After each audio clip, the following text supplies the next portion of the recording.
Kasi for 15 years na nahimik ako. I didn't say anything about me and my daughter.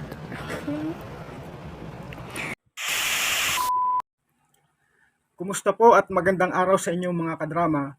At dahil drama natin to TV, itong ating Facebook page, kaya lahat ng kadramahan pwede nating talakayin dito.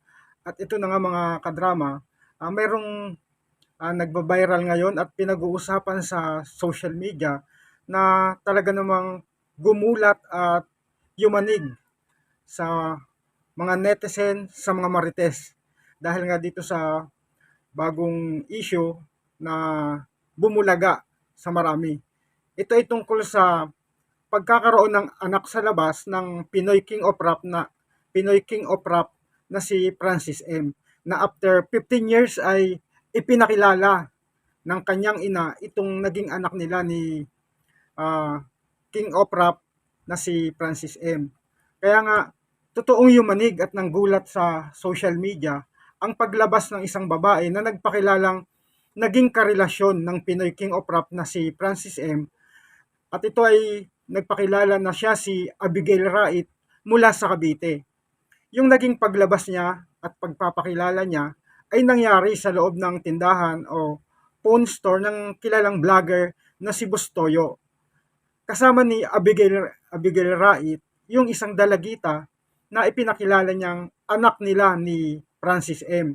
Na ang pangalan nga nitong bata ay si Gail Francesca na galing sa pangalan ni Abigail at ni Francis M. Na ayon kay Abigail ay mismong si Francis M. yung nagbigay ng pangalan. At kung titingnan natin yung dalagita, ay talaga namang hindi nalalayo yung itsura niya dahil kahawig ito ng mga anak ni Francis M. Parang ang female version nito ni Arkin Magalona, yung youngest son ni na Francis M at Pia na ngayon ay nagrarap na din. At sa pagtungo nga ni Abigail sa tindahan ni Bostoyo, ay dala nito yung isang t-shirt, maging yung picture at card na may message at pirma ni Francis M na ibinigay ni Francis M dito kay Abigail nung mga panahon na nabubuhay pa si Francis M at mayroon silang relasyon. Ikinuwento nga ni Abigail yung istorya sa likod ng t-shirt kung paano ito ibinigay sa kanya at paano rin nagsimula ang pagkakaroon nila ng relasyon sa dating host ng Itbulaga na ito'y si Francis M nga. At ayon nga kay Abigail, ay may iniinda ng karamdaman ang rapper ng mga panahong nagdadalang tao siya sa kanilang anak. At isa yon sa mahirap na sitwasyon para sa kanya dahil kailangang itago nila yung kanilang relasyon at ayaw niyang dagdagan pa yung bigat na pinagdaraanan ni Francis Magalona nung panahong yon. Katunayan nga naluluha pa si Abigail nang balikan ang lahat ng kwento habang kausap si Bostoyo at yung asawa nito. At makikita naman sa reaksyon ni Bostoyo at ng misis nito yung lungkot at hindi pa rin sila makapaniwala sa mga ibinunyag ng kanilang kausap. At ayon pa nga kay Bostoyo at sa misis niya ay nag-goosebump sila dahil tumayo yung kanilang balahibo doon sa mga katotohanan na kanilang nalaman na sinabi nitong si Miss Abigail Rait. At bukod nga sa pagiging kamukha, maganda itsura nitong bata na anak ni Francis M. kay Abigail, ay tila ba naman na rin ito yung mga talento ni Francis M. Yung pagiging performer nito, nakatulad ni Francis M. na nagrarap, ay marunong din itong dalagita. Sa katunayan nga ay nahingan pa ng sample ni Nabostoyo itong bata at nagpaunlak naman. At isa nga sa dahilan ng paglantad sa publiko ni Abigail kasama yung kanyang anak para tapusin na yung 15 years na pananahimik nila at makilala ng publiko itong anak ni Francis M. Dahil para sa kanya ay karapatan daw ng bata na makilala siya bilang anak ng namayapang Pinoy King of Rap.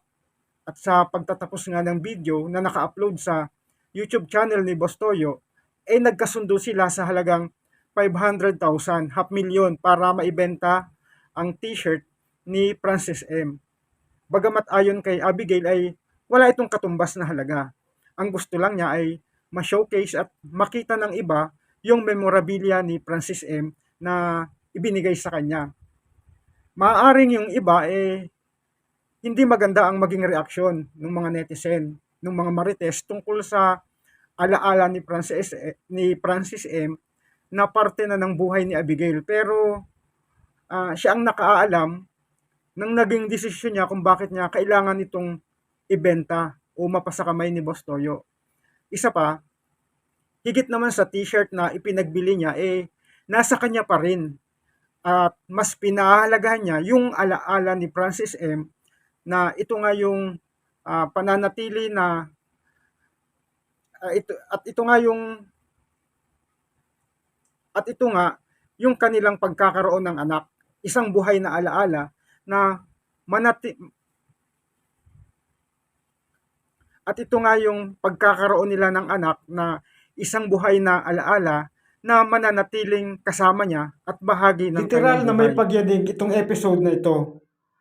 May rumors na before noong nagpapagamot pa si Francis M na may ibang family siya. Di na lumabas after his death.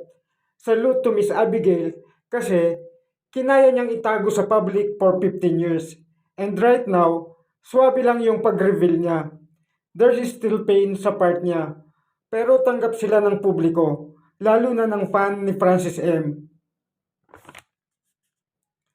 Para sa akin, ito na yung pinaka-the best na memorable na naiwan ni Francis M. sa loob ng 15 years.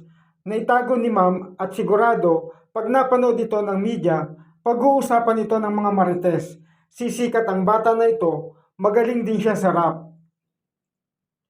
Itong episode na ito, yung habang pinapanood mo, kinikilabutan ka sa mga nalalaman mo. Grabe ang ganda ng story ng Jersey. Legit na anak talaga ni Francis M yung bata. Kitang-kita sa mukha, saka talent niya. Sana maging maganda ang karir ng batang ito balang araw. At para sa kabuuang detalye, maaari niyong bisitahin ang YouTube channel ni Boss Toyo Production. Marami pong salamat sa patuloy na pagsuporta at pakikimarites dito sa ating issue ngayon. Maraming salamat at magandang araw sa inyo. Latest na news, latest na issue, latest na trend, basta latest, alamin natin dito sa Knows Mo Ba Tol?